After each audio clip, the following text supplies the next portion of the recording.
आप भी मुझसे झूठ बोल रहे हो ना। मम्मी मुझसे इतने दिन तक दूर नहीं रह सकती। बेटा मैं तुझे कैसे बताऊं कि क्या हुआ है।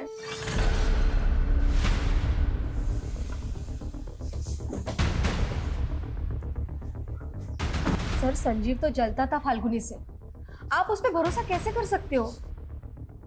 देखिए, अगर संजीव ने कुछ किया है तो बचेगा नहीं, लेकिन आपको भी तो नहीं मालूम कि हत्या के 2 दिन पहले से फाल्गुनी कहाँ थी। सर मुझे सच में नहीं पता।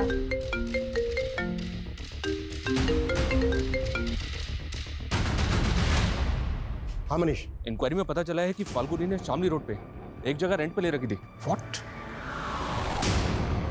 सर फाल्गुनी ने ये जगह 2 महीने पहले ही रेंट पे ली थी। यहाँ के लैंडलॉर्ड का कहना है कि वो यहाँ से कोई बिजनेस कर रही थी। पर फाल्गुनी तो मेरठ से टिफिन सर्विस चलाती थी ना, यहाँ क्या कर रही थी? तो बेटा ये सारे एविडेंस कलेक्ट करो। सर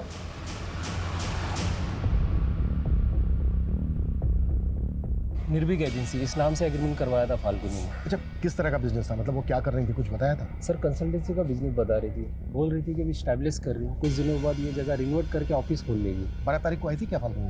नहीं सर, वो यहाँ कभी कभी आती थी। ठीक है, हमें एग्रीमेंट के पेपर चाहिए। जी सर। सर अगर फाल्गुनी का tiffin service Ruhi tiffin service के नाम से है तो फिर ये निर्भीक एजेंसी क्या है? और इसके बारे में तो उसकी मौसी ने भी हमें कुछ नहीं बताया। शायद देखकर ऐसा लग रहा है कि जैसे काफी फाइल थी, काफी डॉक्यूमेंट्स जिनको जला दिया गया। मनीष एक काम करो, पता करो कि वो निर्भीक एजेंसी के नाम से कौन सा बिजनेस कर रही थी, किस तरह का बिजनेस था, और ये भी पता लगाओ कि उस बिजनेस का उसके मर्डर से कोई कनेक्शन निकलता है।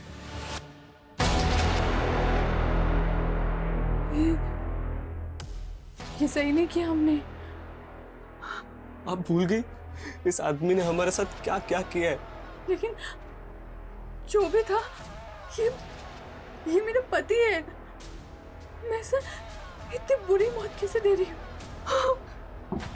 अब इतना मत सोचिए, इसके अलावा और कोई चारा नहीं था हमारे पास।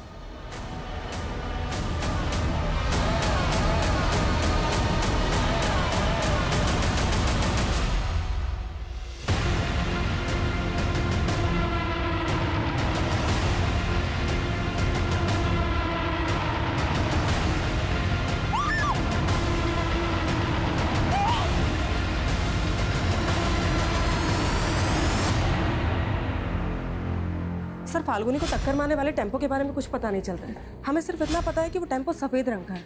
पॉसिबल है कि क्रिमिनल्स ने उसका रंग बदल दिया। तो फिर इतनी प्लानिंग की किसने होगी और किस मकसद से? सर फाल्गुनी ने निर्भीक एजेंसी नाम से एक करंट अकाउंट भी खोला था। इस अकाउंट की डिटेल्स निकाली तो पता चला कि एक डिटेक्टिव एजेंसी है। Detective agency? यस सर, और 4 महीने पहले ही फाल्गुनी को इसका लाइसेंस मिला है। मतलब जिसे हम टिफिन सर्विस चलाने वाली एक साधारण औरत समझ रहे थे, असल में एक प्रोफेशनल डिटेक्टिव भी थी। मैंने फाल्गुनी के बैंक ट्रांजैक्शंस भी चेक किए, पता चला कि उसमें 4 लोगों ने पैसा ट्रांसफर किया, और ये 4 लोग कोई और नहीं फाल्गुनी के क्लाइंट्स थे। सर ये चारों केसेस मैट्रिमोनियल डिस्प्यूट्स और फोर्जरी के थे, जिनको फाल्गुनी ने सक्सेसफुली खत्म कर दिया था। तो उसके ऑफिस में मौजूद फाइल्स और डॉक्यूमेंट्स को जलाया क्यों गया होगा? क्या उनमें किसी के राज छुपे थे जिन्हें फाल्गुनी उजागर करने वाली थी?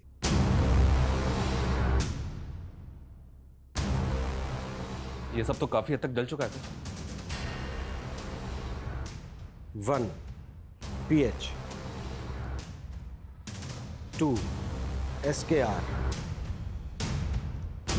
3 HC C is similar।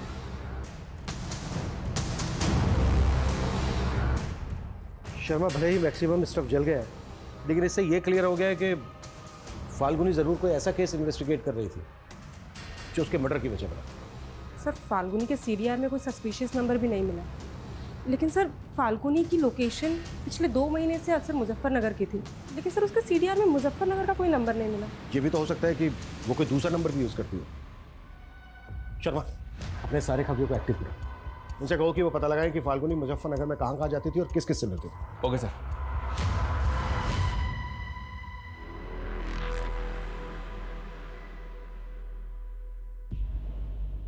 अब चादर प्रथा शुरू करते हैं। भैया यहाँ ना पकड़ लीजिए। गिरीश अपने दोनों हाथ इसमें डुबा के चारों कोने में छापा लगा दो।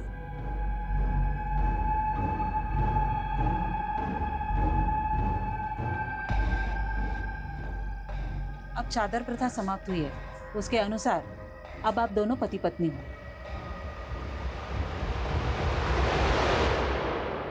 फाल्गुनी और डिटेक्टिव, ये सब बातें सुन के मैं खुद हैरान हूँ। सर, इस बारे में मुझे कुछ मालूम नहीं था। मधु जी, आप फाल्गुनी को उसके बचपन से जानती थी और 11 साल से तो आप उसके साथ रह रही थी। अगर आप उसके बारे में कुछ नहीं जानती तो क्या इसका मतलब हम ये निकालें कि फाल्गुनी भरोसा नहीं करती थी आप पर, ट्रस्ट नहीं था उसे, इसके लिए अपनी बातें छिपाती थी आपसे? सर, ऐसा भी तो हो सकता है वो जानबूझ के कर रही हो। अभी वो डिटेक्टिव थी तो ऐसे लोग अंडरकवर होके भी तो काम करते हैं ना। अच्छा, सर, मैंने आपको एक बात नहीं बताई थी। फाल्गुनी लॉ स्टूडेंट थी और उसके पिता के पास पैसे नहीं थे तो उसने अपनी पढ़ाई छोड़ दी थी। पर शादी के पहले वो क्रिमिनल लॉयर के पास काम करती थी सर। और शादी के बाद? सर, शादी के बाद उसका पति उसे कुछ नहीं करने देता था। फिर उसके पति के मौत के बाद वो मेरे साथ टिफिन सर्विस का काम करने लग गई। आपके साथ? हाँ। लेकिन उसका जो ये टिफिन सर्विस का बिजनेस था, उसके डॉक्यूमेंट्स में तो आपका कोई शेयर नहीं है। वो तो सैलरी देती थी ना आपको। सर, वो हमारा रिश्ता इन सारी चीज़ों के परे था। ये पुलिस क्यों आई है राघव अंकल? वो पुलिस स्टेशन में भी आपकी मम्मा का खाना जाता है ना, इसीलिए।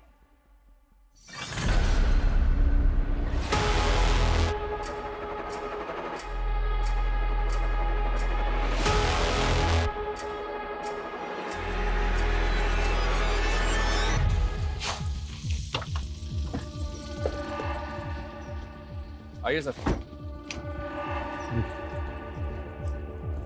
फाल्गुनी इसी एनजीओ में वर्कर बन के काम करती थी। ये भी तो हो सकता है कि फाल्गुनी एनजीओ वर्कर बनकर यहाँ इन्वेस्टिगेट करने आती है। फिलहाल तो सिर्फ इतना पता चला है कि फाल्गुनी आसपास के कई गांव में जाकर ग्रामीण औरतों को वुमेन हेल्थ एंड हाइजीन पर ट्रेनिंग दे रही थी। पॉसिबल है आसपास के गांवों में जाकर वो इन्फॉर्मेशन इकट्ठा करती है। May be sir. इंक्वायरी में एक बात और पता चली है, ये फाल्गुनी आजकल कड़िया गांव ज़्यादा जा रही थी। कड़िया गांव?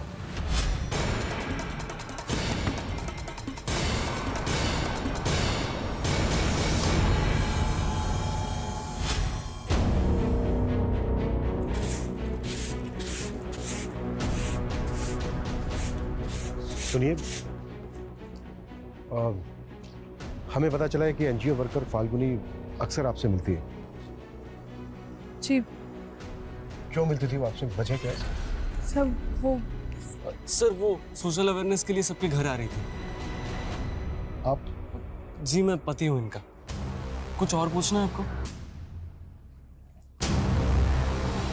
नहीं। ये मैडम तो मुझे भी मिली थी। कृष्णा के पहले पति सरजू के बारे में पूछ रही थी। क्या? कृष्णा का पहला पति? जी, दूसरा पति गिरीश देवर था कृष्णा का, लेकिन सरजू के मौत के बाद उन दोनों ने शादी कर ली। अच्छा, ये फाल्गुनी सरजू के बारे में क्यों पूछ रही थी? यही कि सरजू की मौत कैसे हो गई। क्या आप हमें बता सकती हैं कि सरजू की मौत कैसे हुई थी? सर, गिरीश और कृष्णा कहते हैं कि सरजू भैंस खरीदने जा रहा था तो कोई गाड़ी मार गई उसको, लेकिन मुझे लगता है कि इन दोनों ने उसे मारा होगा। आपको ऐसा क्यों लगता है? सरजू को शक था कि इन दोनों का चक्कर चल रहा है। हमको धोखा दोगे तो यहीं पे जान से मार दूंगा। और एक बात, सरजू के मौत के 2 महीने पहले से वो काफी बीमार चल रहा था। खाट से उठा तक नहीं जा रहा था उसे। ऐसे में वो खुद पैदल चल के हाईवे तक कैसे जाएगा? मुझे लग रहा है सर, फाल्गुनी या सरजू की मौत का राज पता करने ही आई होगी। फाल्गुनी एक प्राइवेट डिटेक्टिव थी। इस तरह के लोग तभी इन्वेस्टिगेट करते हैं जब उन्हें कोई हायर करे। इस छोटे से गांव में कौन ऐसा होगा जिसने फाल्गुनी को हायर किया होगा? हमें ना लोकल पुलिस से कंफर्म करना चाहिए कि सरजू का एक्सीडेंटल केस में कोई फाउल प्ले था क्या, और क्या वाकई में या ऐसे राज दफन है जो फाल्गुनी की हत्या का कारण बने।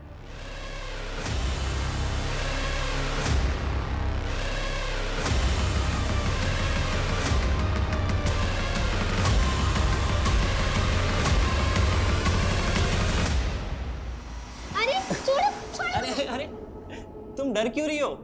ये डॉल तुम्हारी मम्मी ने दी है तुम्हारे लिए। मम्मी ने? हाँ, मम्मी ने ऑर्डर पहले की होगी, बस पार्सल आ जाया है। राघव, जरा इधर आना। हाँ हाँ, आ रहा हूँ।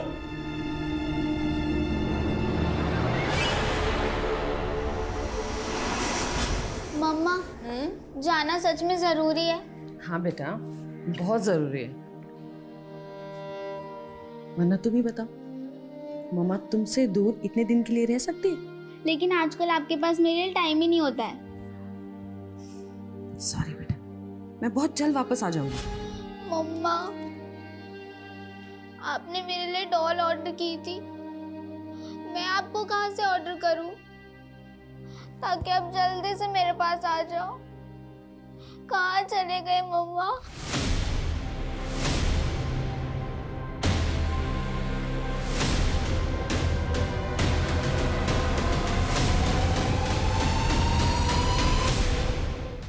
सरजू कुशवाहा एक्सीडेंट केस में हमें कुछ ऐसा नजर नहीं आया जिससे कि लगे कि उसका मर्डर हुआ था, और सरजू के पोस्टमार्टम रिपोर्ट से भी ये क्लियर था कि उसका एक्सीडेंट ही हुआ था। अच्छा, सरजू का जिस टेम्पो से एक्सीडेंट हुआ था वो सफेद रंग का था ना? नहीं, सरजू की बीवी ने बयान दिया था कि कोई सफेद रंग का ओल्ड कार था। तो वो जो कार थी उस कार का कुछ पता चला? अभी तक तो नहीं। मुझे लगता है पुलिस वाला हमसे कुछ छुपा रहा है, हमें ना बहुत संभल के जांच करनी होगी। अगर फाल्गुनी सरजू के एक्सीडेंट को मर्डर मान रही थी तो जाहिर सी बात है वो लोकल पुलिस पे शक कर रही होगी। शर्मा, पता करो कि फाल्गुनी लोकल पुलिस से मिल रही थी क्या, और याद रहे पूरी एहतियात के साथ। Okay sir. मेरठ पुलिस हमारे घर तक पहुंच गई। मैं बता रहा हूँ, अगर मैं उनके हत्थे चढ़ा ना तो तुम सबकी पोल खोल दूंगा मैं। डर मत, पुलिस, नेता, प्रशासन सब मेरी जेब में है। सरजू का भूत भटक रहा है, वो ना हमसे बदला लेगा, वो बदला लेगा हमसे। इतना मत सोचो, सब ठीक हो जाएगा।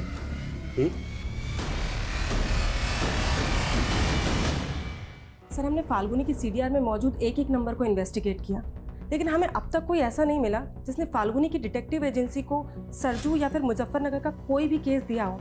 लेकिन सर, चली हुई फाइल से एक अधचला पेपर मिला है। सर, इसे देख के ऐसा लगता है जैसे ये किसी पीएम रिपोर्ट का हिस्सा है, लेकिन सर समझ में ये नहीं आ रहा कि ये किसकी पीएम रिपोर्ट का हिस्सा है। सरजू की बॉडी का भी पोस्टमार्टम हुआ था ना? जी हाँ सर, पोस्टमार्टम तो हुआ था, लेकिन इन्वेस्टिगेटिंग ऑफिसर सुखबीर ने बताया था कि उसकी रिपोर्ट से क्लियर था कि उसका एक्सीडेंट हुआ था।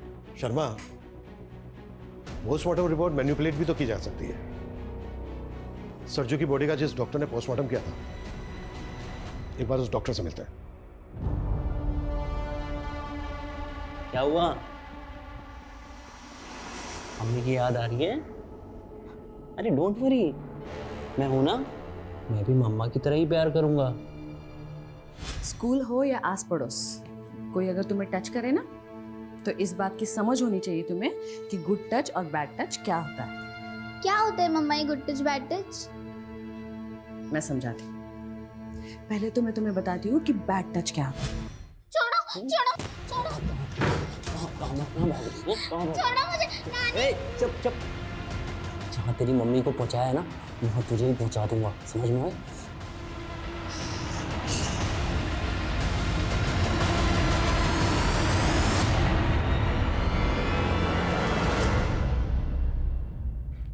एक्सक्यूज मी, डॉक्टर पाल जो पोस्टमार्टम करते हैं कहाँ मिलेंगे?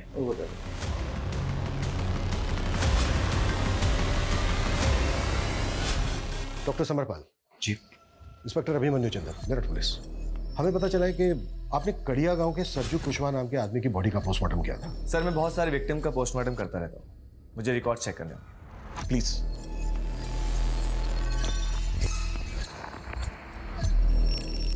Sarju Kushwaha, right officer. Accidental case है, बॉडी में कई जगह इंजरीज थी और कुछ फ्रैक्चर्स थे, लेकिन हमें कोई फाउल प्ले नहीं लगा। कुछ दिनों पहले मेरठ में भी एक्सीडेंट हुआ था कि विक्टिम पर जानबूझकर टेम्पो चढ़ा दिया गया था। बहुत एक्सीडेंट की वजह से हुई थी, पर था वो मर्डर। लेकिन ये सब आप मुझे क्यों बता रहे हैं? जिस विक्टिम का एक्सीडेंट हुआ था उस विक्टिम का नाम था फाल्गुनी गुप्ता। ये शायद इसके साथ आपने सरजू की पोस्टमार्टम रिपोर्ट शेयर की हो। नहीं सर, मैं इस लड़की को नहीं जानता, और सरजू की रिपोर्ट सिर्फ इन्वेस्टिगेशन ऑफिसर के साथ शेयर की थी। ठीक है डॉक्टर, हमें इस रिपोर्ट की एक कॉपी चाहिए होगी। मैं आपको प्रोवाइड करता हूँ। Thanks doctor. मैं तो तुम्हें चाहता था, लेकिन तुमने मेरा ध्यान फाल्गुनी की तरफ मोड़ दिया, और अब उसके मर्डर का इल्जाम भी मेरी तरफ मोड़ दिया। मुझे पता है ना तू कितना बड़ा कमीना है। वो तो मैं हूँ, लेकिन तुझे मैं फुल सपोर्ट करूंगा फाल्गुनी के बिजनेस को टेक ओवर करने में।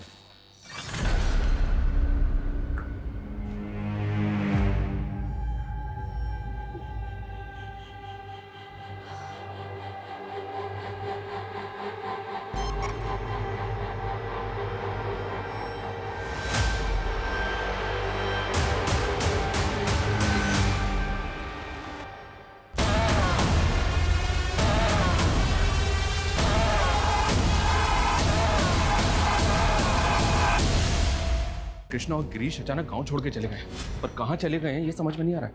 उनका गायब होना यही इंडिकेट करता है कि सरजू का एक्सीडेंट नहीं बल्कि मर्डर हुआ था। और सर अब तक ये भी पता नहीं चल पा रहा है कि फाल्गुनी को ये केस इन्वेस्टिगेट करने के लिए किसने दिया होगा। सब पता चलेगा मनीष। देखो ये तो क्लियर होता जा रहा है कि फाल्गुनी की हत्या का सरजू के केस से कनेक्शन। एक काम करो, गिरीश और कृष्णा का लुकआउट नोटिस जारी करवाओ। थोड़ा तो ओके सर।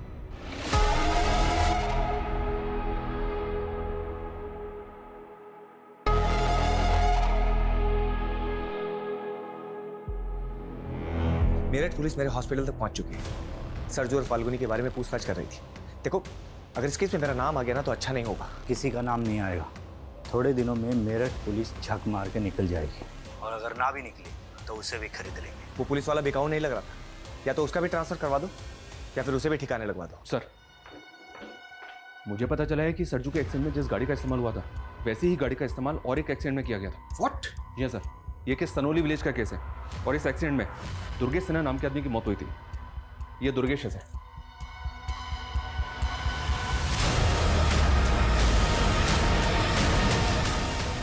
और इस केस में भी गाड़ी का कुछ पता नहीं चला।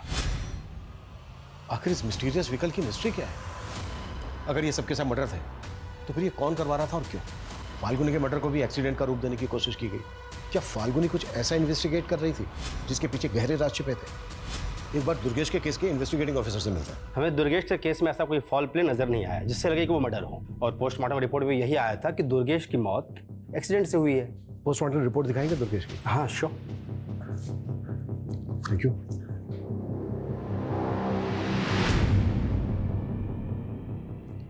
ये दुर्गेश की बॉडी का पोस्टमार्टम डॉक्टर समर ने किया था ना? जी सर, ये दोनों पोस्टमार्टम रिपोर्ट्स तो एक दूसरे की कार्बन कॉपी है। दोनों रिपोर्ट्स में मौत की वजह एक ही लिखी है। अच्छा शर्मा, ये डॉक्टर समर का सी बनाने का स्टाइल नोटिस किया तुमने? बड़ी अजीब ढंग से सी बनाया। फाल्गुनी के ऑफिस में हमें एक डायरी मिली थी, उस पर लिखा था सी इज सिमिलर। तो क्या सी सिमिलर का इंडिकेशन इन्हीं दोनों रिपोर्ट्स का है? पूरे चांसेस।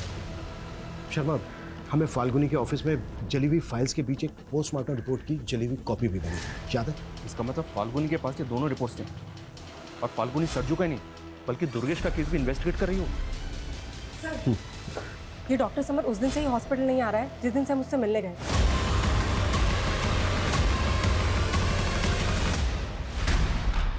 डॉक्टर समर कहाँ है? मुझे नहीं मालूम। कब से नहीं हुआ घर पे? सर पिछले 3 दिन से घर नहीं आया वो। कविता चेक करो, कुछ भी छूटना नहीं चाहिए। लेकिन हुआ क्या है, कोई बताएगा? बताते हैं।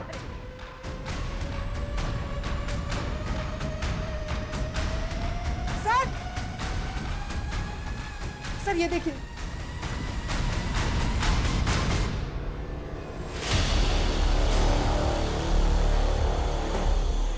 इतनी सारी डॉल्स, इलेक्ट्रॉनिक सामान, क्या ये सब क्या चल रहा है इस घर के अंदर? सर मेरे बेटे को इलेक्ट्रॉनिक गुड़िया बनाने का शौक है।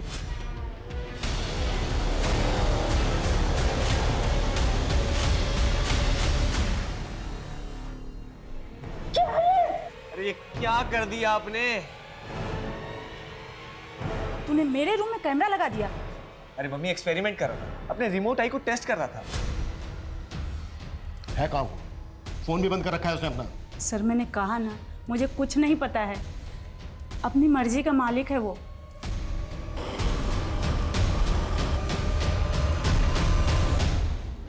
ये दुर्गेश सिन्हा यही रहते थे ना? जी हाँ। देखिए, उनकी मौत कैसे हुई इसके बारे में आपसे बात करनी है हमें। इस लड़की को पहचानती हैं? नहीं। आप जरा गौर से देखिए, शायद आपको कुछ याद है। बोला ना नहीं, और मुझे आपसे बात नहीं करनी है। आप जाइए यहाँ से। देखिए, हमारा बात करना बहुत, सुनिए, देखिए हमारी बात सुनिए। अब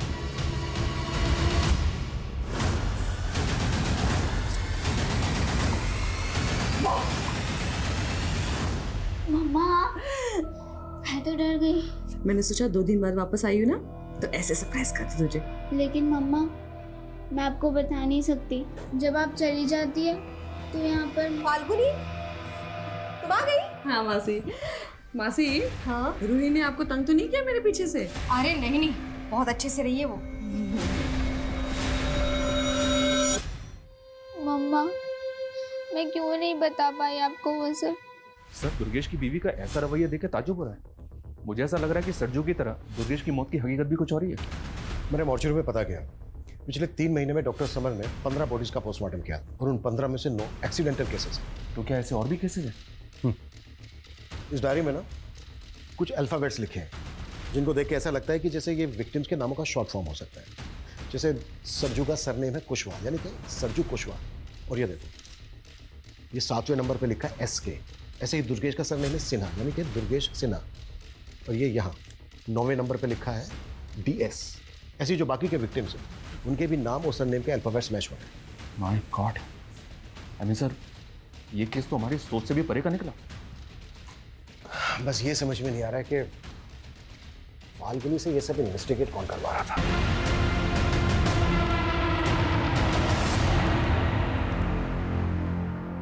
सर, ये विपिन है, दुर्गेश सिन्हा का पड़ोसी और दोस्त भी। दुर्गेश के बारे में आपको कुछ बताना चाहता है। बोलो। सर, भले ही दुर्गेश की बीवी और सब लोग ये मानते हैं कि दुर्गेश की मौत एक्सीडेंट से हुई थी, लेकिन सर दुर्गेश तो कैंसर पेशेंट था, वो तो चल भी नहीं सकता था। व्हाट? उसका इलाज एनटी दीक्षित मेमोरियल अस्पताल में चल रहा था। और सर मुझे बहुत अच्छे से याद है, वो शाम जब मैं दुर्गेश को मिलने उसके घर गया था तो वो बिस्तर पर ही अपने प्राण छोड़ चुका था। फिर मुझे उसकी पत्नी ने वहाँ से जाने के लिए कहा। उसके बाद मुझे उसी रात को ये पता चला कि दुर्गेश का हाईवे के पास में एक्सीडेंट हो गया है। सरजू के पड़ोसी ने कहा था सर कि सरजू काफी बीमार रहता था और ठीक से चल भी नहीं पाता था। और उसकी वाइफ कृष्णा ने स्टेटमेंट दी थी कि सरजू भैंस लेने जा रहा था, हाईवे पे उसका एक्सीडेंट हो गया था। ये बहुत बड़ा गेम है शर्मा, इसकी जड़ें ना काफी गहरी है। अच्छा, दुर्गेश के दोस्त ने बताया कि दुर्गेश कैंसर पेशेंट था, एनटी दीक्षित मेमोरियल हॉस्पिटल में उसका इलाज चल रहा था। एक काम करो, रिकॉर्ड चेक करो वहाँ पे। हमें कोई एक्सट्रीम स्टेप लेना होगा। हद, मैंने सोच लिया है कि मुझे क्या करना है।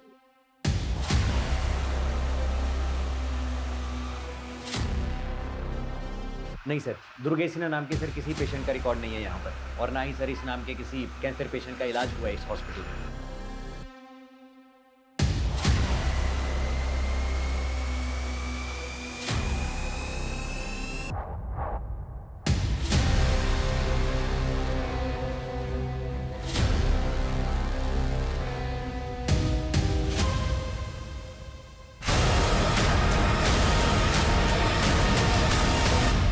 दुर्गेश कैंसर पेशेंट था, इसका कोई रिकॉर्ड नहीं मिला हॉस्पिटल में।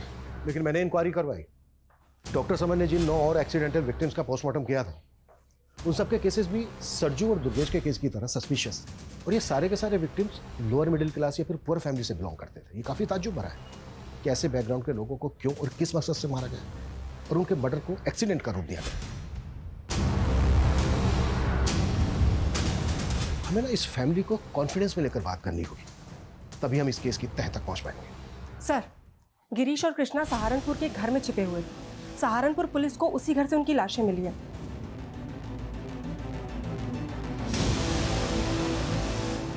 सर, क्राइम सीन से सुसाइड नोट मिला था, शायद इन दोनों ने सुसाइड किया। हमने अंजाम की परवाह नहीं की और एक करार कर लिया, मौत से करार। मौत का ऐसा करार कि अब मौत से पीछा छुड़ाना मुश्किल है। हमारा गुनाह बस इतना है कि हमने अपनी मजबूरी के साथ सौदा कर लिया। देखिए, मैं जानता हूँ आपके पति सरजू कुशवाहा को कैंसर है और उनका बचना नामुमकिन है, लेकिन आपको उनकी मौत के बाद काफ़ी पैसा मिल सकता है। किस बात का पैसा? फिर जैसे ही सरजू की मौत हो गई, देर रात में आप उसकी लाश को हाईवे पर डाल दीजिएगा, जहाँ एक गाड़ी उन्हें कुचल कर चली जाएगी। फिर आपको पैसा मिल जाएगा। कृष्णा को टीवी था, उसके इलाज के लिए पैसे चाहिए थे और सरजू भैया से नफरत थी मुझे, इसलिए मैंने उनसे एक करार कर लिया। लेकिन हमको क्या मिला? सिर्फ 2 लाख रुपए और इतना सारा तनाव। हम अपने पाप के बोझ से दब गए, इसलिए हम दोनों आत्महत्या कर रहे हैं। ये सब तो बेहद अजीब है सर, ना ऐसा पहले कभी देखा और ना सुना।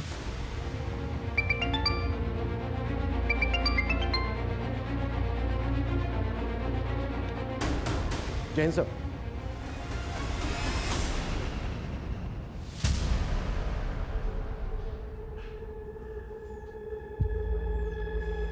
तो मुझ पे गुस्सा हो ना? मैं जानती हूँ मैं बहुत बुरी हूँ। और राघव अंकल, वो तो और भी बुरे। उन्होंने मेरे साथ। रूही, राघव ने क्या किया तुम्हारे साथ? देखिए, टारगेट्स तो आप लोगों को अपने अपने पूरे करने ही हैं, लेकिन मैं सिर्फ ये कहना चाहता हूँ कि जब भी आप कोई नई पॉलिसी भेजें तो क्रॉस चेक कीजिएगा डॉक्यूमेंट्स पूरे। Excuse me, Manish Singh ji.